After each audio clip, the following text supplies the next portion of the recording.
Hello everyone. Welcome to our new channel HHM Coaching. I am Priya Agarwal. I have an experience of 25 years of teaching. Today I will teach you class 9 chapter 1 number system exercise 1.2. I will try to make you understand all the concepts in a simple, easy and clear way. So start करते हैं concept को आसान तरीके से समझने के लिए।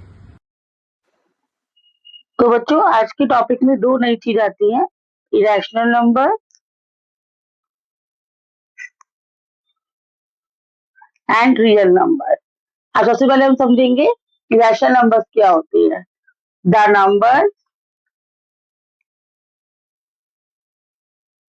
Which can not be expressed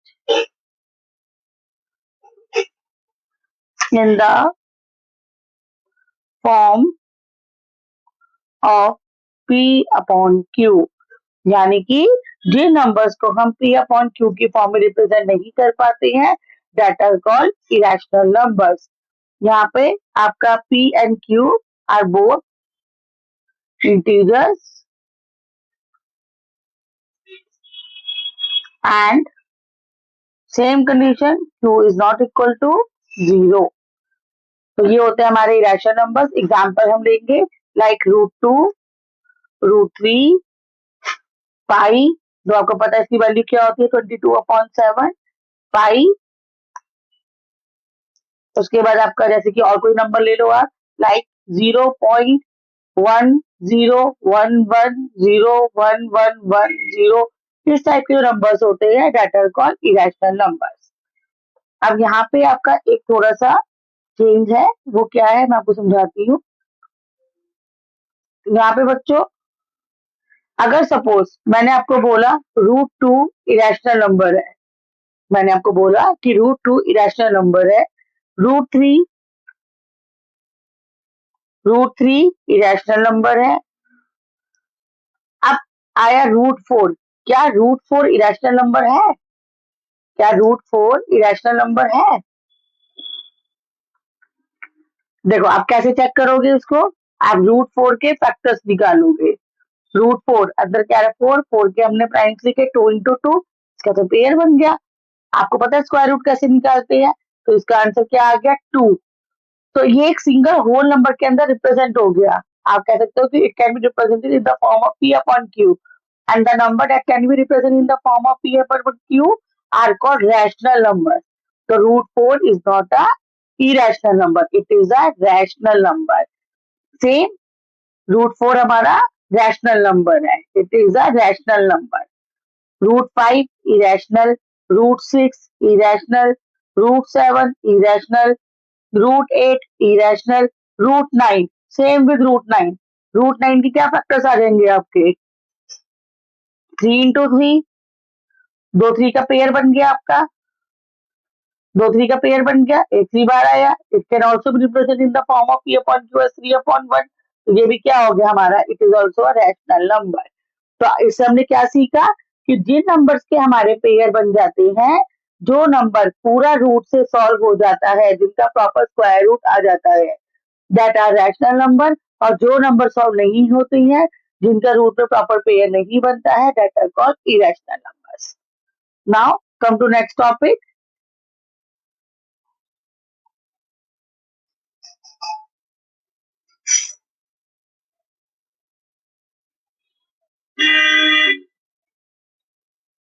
next topic है real numbers. Now what are real numbers? तो रियल नंबर्स क्या होते हैं? Real numbers are the is a set of both rational number and irrational numbers. ये एक सेट होता है जिसमें सारे रैशनल नंबर्स और इरेशनल नंबर्स इंक्लूड होते हैं।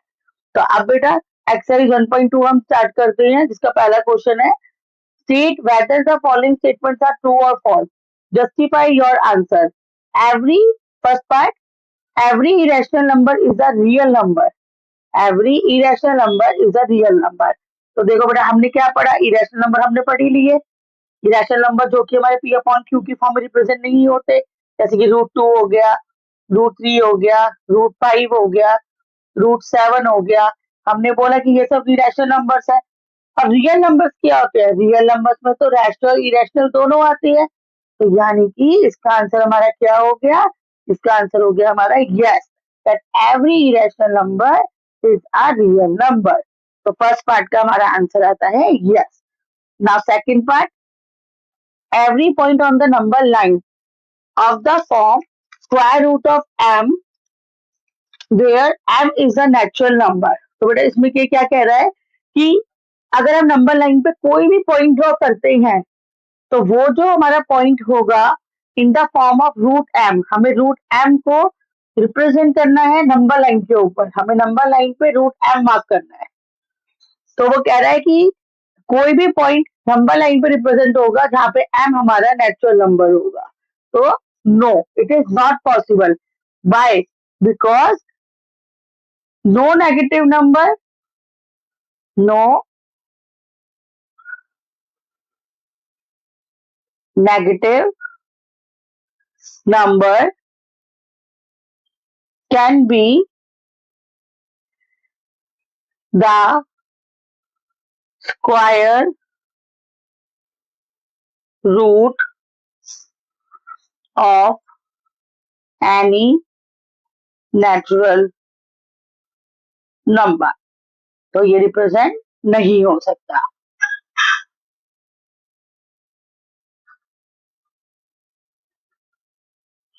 Now third part, third part में आपका every real number is a rational number. Okay, तो अभी हमने पढ़ लिया कि रियल नंबर्स क्या होते हैं। Real numbers is the set of this rational number and both irrational number. तो यानी कि हमने अभी फर्स्ट क्वेश्चन हमने क्या पढ़ा था कि all irrational numbers are real number. तो क्या सारी रियल नंबर्स इरेशनल हैं? नो। क्यों? क्योंकि रैशनल नंबर्स भी तो आ रहे हैं हमारे। तो इसका आंसर आ गया no, all real numbers are not irrational numbers. तो सारे रियल नंबर्स वो इरेशनल नंबर नहीं होते। तो आपका क्वेश्चन नंबर 1 कंप्लीट होता है। Now come to question number 2।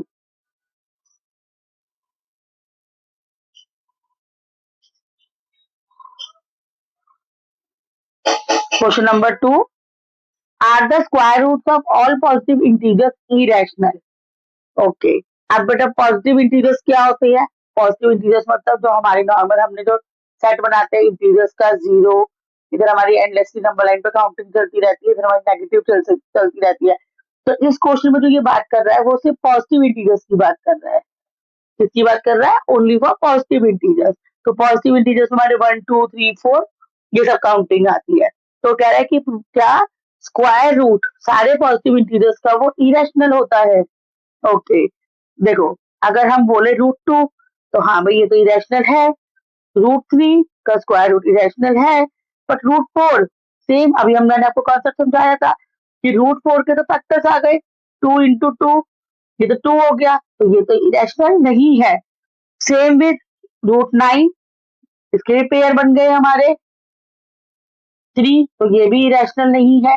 इसका मतलब all the square root of all positive integers are not irrational. कि सबका जो आंसर है स्क्वायर रूट है पॉजिटिव इंटीजर्स का वो इरेशनल नहीं होता। और जो उसका एग्जाम्पल कह रहा है उसके लिए आपके 2 एग्जाम्पल्स हो गए जिसमें आप रूट 4 और रूट 9 को रिप्रेजेंट कर सकते हो कि ये दोनों रैशनल नंबर की फॉर्म में रिप्रेजेंट होते हैं। Got it? Now come to question number 3। In question number 3, show how root 5, ये आएगा आपका बेटा root 5 can be represented on the number line. तो हमें रूट 5 को नंबर लाइन पे रिप्रेजेंट करना है। तो बेटा इसको रूट 5 को जब हम नंबर लाइन पे रिप्रेजेंट करेंगे तो उसके लिए हमारे को प्रॉपरली पाइथागोरस थ्योरम क्लियर होनी चाहिए। क्योंकि जब भी हम किसी इरेशनल नंबर को नंबर लाइन पे रिप्रेजेंट करते हैं तो हम उसके अंदर पाइथागोरस थ्योरम को फॉलो करते हैं। तो अकॉर्डिंग टू पाइथागोरस थ्योरम आपको पता है हाइपोटेन्यूज का square is equal to perpendicular का स्क्वायर प्लस बेस का स्क्वायर। तो यहाँ पे हमेशा एक चीज आप हमेशा ध्यान रखना, जिस भी नंबर को रूट में आपको नंबर लाइन पे रिप्रेजेंट करना है, always take it as hypotenuse. तो हम √5 को हाइपोटेन्यूज ले लेंगे। तो हमारा h का square is equal to perpendicular का स्क्वायर प्लस बेस का स्क्वायर होता है। यहाँ पे हम हाइपोटेन्यूज को लेंगे, √5 का स्क्वायर इज इक्वल टू, अब हमें ऐसे नंबर लेने हैं दो जिनको प्लस करके हमारा 5 बने। तो सबसे पहले मैं जो हमारा परपेंडिकुलर है उसको मैंने परपेंडिकुलर बेस में किसी भी एक को पहले आप 1 यूनिट ले लो, टेक इट एज 1 यूनिट। तो 1 ले लिया, तो हम दूसरा नंबर क्या बचा हमारा 2 का स्क्वायर 4। तो ये क्या आ गया हमारा 1 का स्क्वायर 1, 2 का स्क्वायर 4, तो 5 इज इक्वल टू 5। इस तरीके से हमने देख लिया कि हमारा जो परपेंडिकुलर है वो 1 होगा और बेस जो है 2 होगा। अब हम इसे ड्रॉ करेंगे इसकी नंबर लाइन।